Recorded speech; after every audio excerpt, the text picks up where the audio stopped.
mistake. Yeah, so they tried to save them from the demons. They would pour water down their throats and mock them and then slap them. Sounds great. That's just gonna make the person, the demons, pissed. The demons is like, yeah, slap them. Just pour water down your throat and slap you across the face. There. What?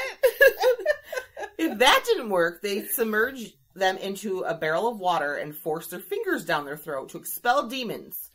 And everything in their stomach. It's like you're making them bulimic. That's terrible. When the plague stopped, the church obviously thought they were the cure for it, and said that many of the dancers who had died from exhaustion or malnutrition during were actually demonically possessed and died because of that. Yeah. Is what the church always says that. In Western Germany, they associated the plague with St. John Baptiste. In Cologne, there was a dance outbreak, and it was said that those afflicted begged to have their abdomen beaten, which I guess they thought something was inside them, and cry out to St. John Baptiste for help. They believed there was a demon moving inside them, so I guess that's probably why they wanted their abdomen beaten. And they had visions of St. John's head in a sea of blood. So that sounds real fun. It's a good time. Yeah. Beat my abdomen. Oh, now I just see St. John's head floating in a sea of blood. That's good. Fantastic. And I don't want to see that now, and I'm a modern woman. I know. You know, I was like, I can't imagine being like a peasant in the Dark Ages and having seeing horrible shit like that. You can't explain that. No. The only thing that can explain that is demon possession. Exactly, and that's what they thought. And they called it the St. John's disease, is what they were calling it there. In Italy, there was a dance plague called tarantism, but they thought this came from a tarantula bite. Oh. It was similar to the St. Vitus dance, but they were angered by the color black, not red. The tarantulas are black. Yes, they were drawn to the sea, and some would even jump to their death. That's awful. They did prove that this wasn't caused by a tarantula bite at all, and the most recent record of it was 1959. So Yikes. It wasn't, like the St. Vitus. Modern history. Yeah. Right there. St. Vitus, those plagues ended at near the end of the Renaissance period. So that hasn't been seen. But in 1959, the tarantism was something that they saw. Yikes. So the largest documented dancing plague, which is probably the one most people have heard of, was St. Vitus one, right? Well, it was. Yeah, it's St. Vitus, but it happened in 1518 in Strasbourg, which is now eastern France. A woman named Frau Trophea stepped out of her house into the streets and started dancing spastically. Just started dancing. In the book, The Dancing Plague, The Strange Story of Extraordinary Illness by John Waller, he lists a series of tragic... Did you read this book? I did not. I read an article that stated the book's quotes. Which was really easy for me to get the details. Thank you, people that write articles for dummies. He says in 1492, a meteor struck near Strasbourg, and then in 1845, conjoined twins were born, and then syphilis appeared. All these things. Yeah, I'm sure it just appeared. Yeah. The syphilis had a little more help than that. It just appeared, I swear. Well, they're like, all these weird things are happening at once. God must be evil. We must have done bad things. Conjoined twins and a meteor. Can you imagine a meteor hitting the Earth then? And what it would have done for people? Like, their minds explode. Yeah, but then they would be like... They didn't know what to do. The heavens are falling on our heads and falling the sky is falling. The sky is falling. That's like some end of days shit right there. In the year before the plague happened, crops froze in the fields, and what was remained was taken out by a hailstorm, and they reported this as the bad year. Like, it's in history as the bad year. So a lot of crazy things. Oh, I think I said 1845 conjoined. No, that was 14. No, 1445. It was 1445. Okay. That the conjoined twins were born. So it was all before the 1518 plague. All these weird things were happening. And others... So then, when Frau was out there dancing like a lunatic, others joined Frau and began dancing and couldn't stop. 6 days after she started dancing, the lord of the area ordered Frau to be taken 30 miles away to the shrine of St. Vitus. There's records that stated what they did to the others that cured them. So they found that and wanted that. There are no records if Frau made it to St. Vitus shrine or she was cured. Nothing was ever written about her after that. But they thought if they took her away, then it would cure everyone else. And no one else would. But that didn't stop. People continued to dance even after she left. Within a week after she started, 34 dancers. 11 days, 50 dancers. And eventually it got up to 400 people dancing nonstop. Holy shit. Was this just like their way of... Were they really... Was it like mass hysteria? Were they like doing some kind of protest where they were just pretending? Oh, I don't know. Yeah. They were covered in sweat, obviously, and their feet were bloody. Some even had died of exhaustion. The council consulted with the doctors, and they felt, the doctors... Doctors? Yes. You have to do quotation fingers. Yeah, it's 1518. In 1518, they're doctors in quotation fingers. Yes. Quotation fingers are here. So, the council consulted with the doctors, and they felt the cause... Doctors. You have to say, if you can't see the quotation fingers, I'm using... Doctors. We're so stupid. I know. They felt the reason of this was overheated blood on the brain. What do you do for that? Bleed them. No.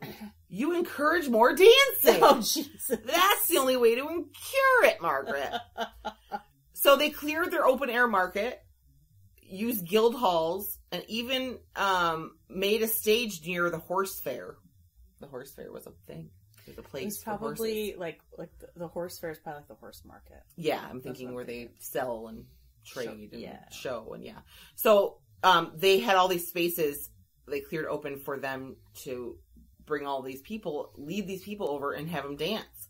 They even hired pipers and drummers to play music for them. Every time I say pipers, I think of my Piper, my dog. I instantly think that's all I think of is Piper. Hot, sweaty Scots with kilts. Oh. No, I think of a short, squatty little bitch dog. I love her to death. She loves me. But she hates everybody else. Hates everyone else, and she's old and miserable now. And I love her to death. Oh, anyway, so they had to hire strong men to hold the dancers up so they wouldn't become exhausted and fall over. So they're holding them up, making them continue to dance. When this appeared not to be helping and it didn't make a difference, they decided this might be a mistake.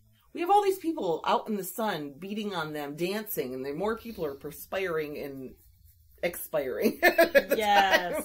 Oh, can you imagine expiring from perspiring? Right. Sounds like the worst version of That's hell what I ever. feel like I'm doing every time I'm out in the summer. Yeah. Perspiration death. Like dying from perspiration. Yes. I felt that. I've totally felt that. Me too, yeah. Like, this summer is going to be horrid from that. Thank God. Our pod is in my parents' basement, and this is the sanctuary. It's like amazing. It's the same as when we were kids. We were cellar dwellers because I'm like, it's hot out. We're going to go in the cellar and play Super Mario Brothers. We'd be in the pool or in the cellar. That's where you find us. Yep. And we wouldn't be in the pool at high noon because it's too hot. It's too hot. The sun beating on my We would swim at night. Self. Yeah, we'd swim at night and get, like, you have to stay under the water. The mosquitoes will eat you alive. But it was light. It was cool. It was fun. It was so much fun. So because this didn't work, they had their families come get the dancers and bring them home. And they were like, okay, we need to, like, purify our town. We got to purify. The whole doctor way of doing things, science, no. We're going to go the religious side. So they made them take them home. They banished sex workers and gamblers from the town in case this was a punishment from God for having such things in their town. All sorts of dancing was banished. So they turned into that small town in Footloose. Oh, God. No dancing. They just need a little Kevin Bacon in their lives. They really do. Who doesn't need a little Kevin Bacon in their life? We all need that. Yeah. Hashtag Kevin Bacon. So 6 degrees of Kevin Bacon. It totally is. Yes. So everybody needs to hashtag Kevin Bacon so he can listen to this podcast. That's right. Kevin Bacon, you probably could have cured the dancing plague. You could have. With your Footloose. Your Footloose. Fancy free moves. Yeah. So obviously this didn't make a difference. The people were still dancing. It was still happening. So they were like, okay, we got to gather them all and take them all to the shrine. Because it's the only way it can help. So they take the dancers 30 miles, which probably took a while back then, because they're dancers, so they're not getting on a horse. they can't stop dancing. They can't stop dancing. You see people herding them like cats. Yeah. They're just like holding their arms out and herding them in one direction. Dance this way, come this way. Trying to herd the sheep into the pen. Yes. So the dancers were made to walk around an altar, and they had to donate a penny to the church.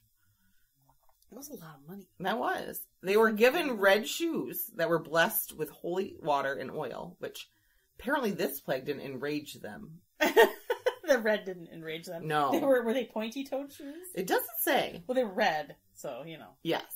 The red shoes were to represent the blood or flames that were under St Vitus' feet. And most of them stopped dancing. And the plague ended. Which... good for them. Cool. It worked, I guess.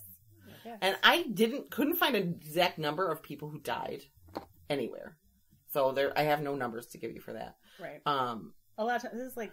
It's so far, it's so long ago. We're talking King Henry. Yeah, I mean, people were just dying of everything then anyway. So how do you really know if the plague got them? You don't know. You don't know. They probably had a cut and it... They could have been married to King Henry, They could have. They had a cut. They cut their finger and they died blood poisoning. Like, they're dying left and right back then. I am a nerd obsessed with King Henry VIII and his 6 wives that he had, so I'll throw that in. Did you know that there's a musical about that? His wives, yeah. The 6, I think it's called. We need to find it and watch it. I've listened to the soundtrack. Oh though. It's my really god, good. I need this in my very life good. so bad. Off topic, my wedding. I had a Renaissance themed wedding, hence my obsession with Henry VIII. And Colleen is the best friend ever and got me the best gift for my wedding. It was because I also like teapots, and she found me a teapot that has King Henry on the side, and the top is all. It's like a sexagon. What's the sextagon? A 6-sided. I don't know why you're asking me. I can't say things right. I was like, I don't know what that is. It's a 6-sided. Not pent, because pent is 5. Sexagon. Right? Sext is 7. I don't know the answer. I don't know. I'm like, but anyway, it's like that shape, and it has a little top with a little gold. And that's right. Each one of his wives was on the lid, and it's like one of my most treasured items. I still have it, and it's not broken. So that's shocked. I am shocked. Everything is broken because I I don't use it. That's how we kept it safe. Why it's not broken. Yeah. So I have used it like twice, and then I can't use this. I'm gonna put it up on the shelf, and I'm not touching it. It's like we're gonna dust it with like one of the things that is from a distance. Yes. Lightly. And leave it alone. Leave it alone. So that's just proof of my foggy brain, because until you said that, I was like, what the hell did I get her? I don't remember. Now okay. Oh yeah, I did get her that. Yep. I feel like I'm a bad person, but it's not my fault. My brain doesn't work. Yeah. So, in 1530, so this was a lot of years after the plague. Back on topic. Yes. Paracelsus was a renowned Swiss... Paraclesis. Right? Yeah, that's who it is, right? I can't speak. Paraclesis was a renowned... That makes way more sense, because I've heard that before. I didn't connect it, because I'm a dummy. Sorry, Colleen. All right. I can't say words. We've gone over this. I know. People should know this by now. If you've listened this long, you know. Oh, yeah. I know this one. First episode, wasn't it? No, it was the second one. Oh, yes. Okay, sorry. No, it was the Halloween one. Because I said hearth. Hearth, that's right. And I still say hearth. Well, that was like early, because we started in August. That was in October, yeah. Yeah, so anyway, what is his name again? Paraclesis. Yes, I knew that. Dr. Paraclesis, who was a renowned Swiss physician, alchemist, and astrologer. So after the plague ended, he did a case study. And he discussed 3 very different causes he felt for the plague. So one was sin. He called it laughing veins. Your dancing plague is caused by sin. Well, that's what a lot of them thought anyway. It makes your blood rage, and this causes a ticklish feeling, and then laughter, which makes the spirit in the veins stir more and more, for the veins lie at ticklish end spots. Ticklish? Like, it's making me feel, like, icky. The kind